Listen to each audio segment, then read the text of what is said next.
pizza cái này lại tao hay kiểu ấy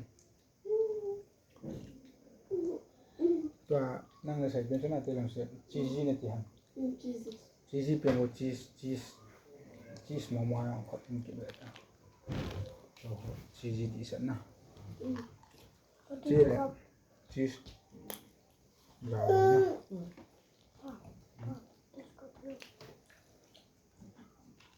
ok là Yun ko yung rumah kong baton, galing sa baton kaya ko nga. Cheesy. Ano taza?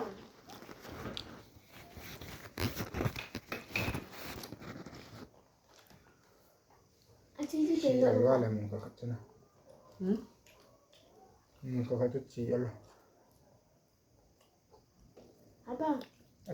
anh tùy đang mà thu là tết đó Pa.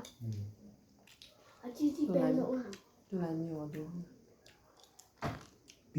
pizza Ano thu là tết tụi này jelly mà hay The beat first lip. năng khá năng kiểu mấy anh nào mà nè của giặc man mà nè giặc man sang nè giặc man trên cái này jelly cái tụ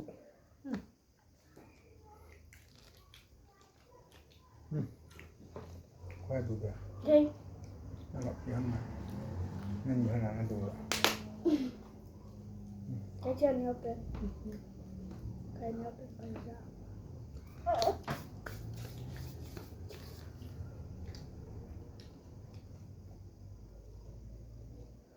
Người làm gì không? jelly cái chai minute thuma jelly cái chai